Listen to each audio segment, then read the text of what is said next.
Hi, Ashley. So I get a lot of folks that come in to see me, and they'll come in with really big aspirations and big goals, and I always ask them, what's your why? Like if somebody tells me, I want to lose weight, and I ask them why, most of the time they look at me and they're kind of like, well, I just want to look better.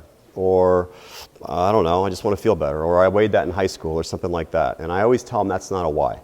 It's not a strong enough why to get somebody to stay on target. So I keep peeling the onion until I get deep down and figure out what the real root is. Why do they really want to do what they do?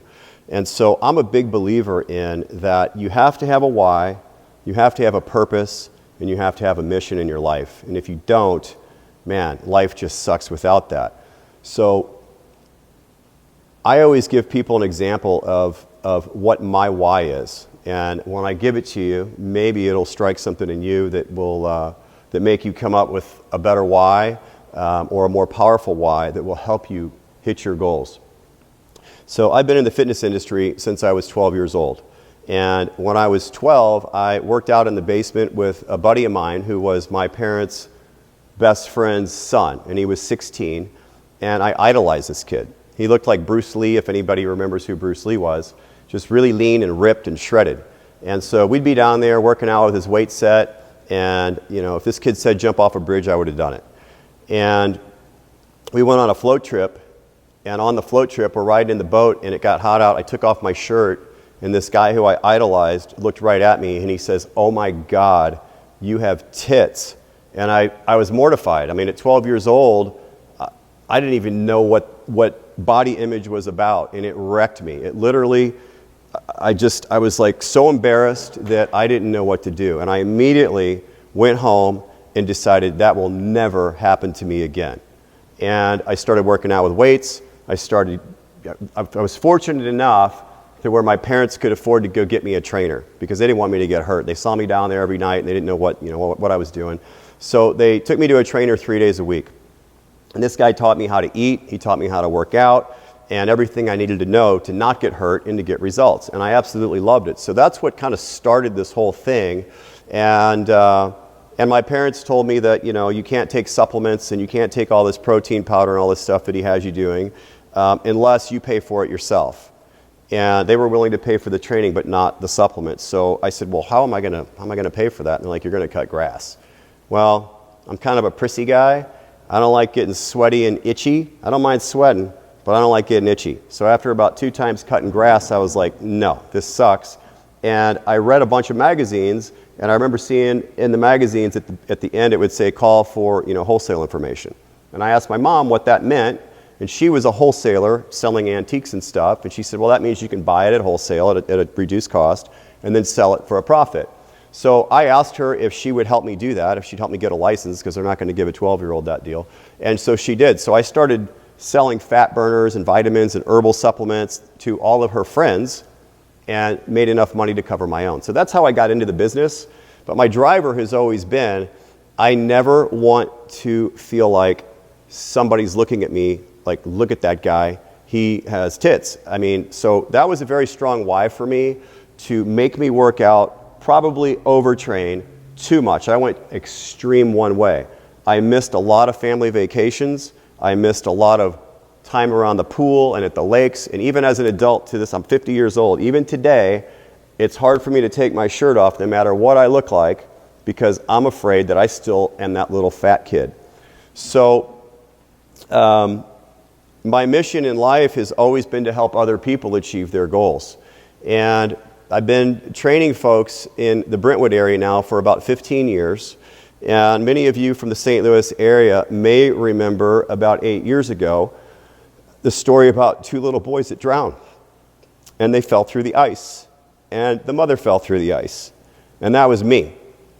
And so in that moment, I went from having a super successful business, a farm, a horse farm, dream property, dream house, dream wife, the whole bit, to I lost my son. The last time I saw him, he was playing upstairs with his buddies, and I got mad and yelled, you guys got to be quiet, go to sleep. He was only 6 years old. because I had to get up and go to work the next day. And man, work was the most important thing on my plate. Bigger, bigger, bigger, better, better, better, more, more, more. And I know a lot of folks out there are in that race to try to build the biggest business, make the most money. And you're neglecting what matters most, and that's the family. And in that blink of an eye, I lost everything that mattered to me.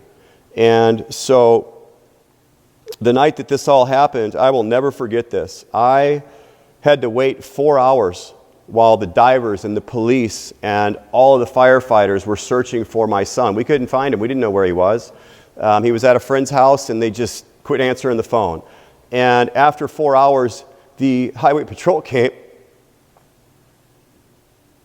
and they said, "We found a little boy in the pond." And I sat there, I'm like, it's not him. It's not him. He's in the woods somewhere hiding. A couple hours later, we're sitting there, and they come up and they said, "We found a woman in the pond." And I'm still holding out hope that he's not in there. He's got to be in the woods hiding somewhere. And they came back and they said, "We found another little boy."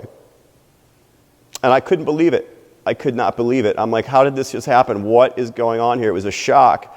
And so I walked, when they finally said, "You have to come and identify the body," I walked literally a quarter of a mile to get to the ambulance, past hundreds of lights and divers and dogs and you name it. They were all there staring at me. And I just remember praying to God saying, "I'm walking through hell right now, and you promised me that you would help me and that you would get me through whatever comes my way, and I need your help right now." And I stepped into that ambulance, and I will never forget seeing the three of them in there. And I held them in my hands, and I just said, "You got to wake up. You got to wake up. Austin, wake up." And he didn't. And he wouldn't wake up. And I will never forget stepping out of the ambulance, and I heard a voice tell me, "You will be okay. You will lead thousands of people to me because of this. The devil just turned over the wrong rock." And so from that day on, my why became to defeat the devil and to tell people that God is real and God can help you get through any situation and any problem that comes your way. And I can tell you it's true. I've been dealing with this for 8 years. The pain never goes away. I always carry it right here. It's like 2 train tracks. This one's stuck at the station and life keeps going on, and I have to move on, but this one's still right here living with me every day. And so when I wake up in the morning, most days I don't feel like getting out of bed, but I remember what my why is.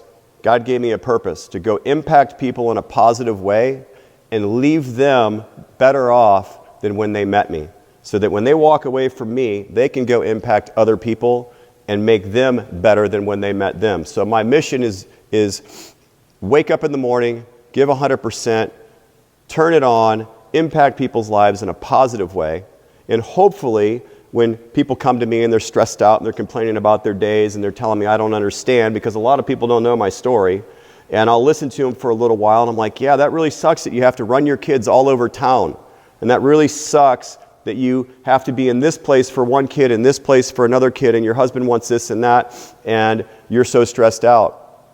I said, you're right, that sucks, and I do get it. I said, but let me tell you what real stress looks like. Imagine if one of your kids wasn't there the next day and your kid drowned. And they usually look at me like, what are you talking about? And then I tell my story, and it puts things in perspective. And the reason I'm telling you this is life is short, accidents happen, people die, we're all going to die. And you only have a little bit of time in this life to make an impact on people, and it's your choice.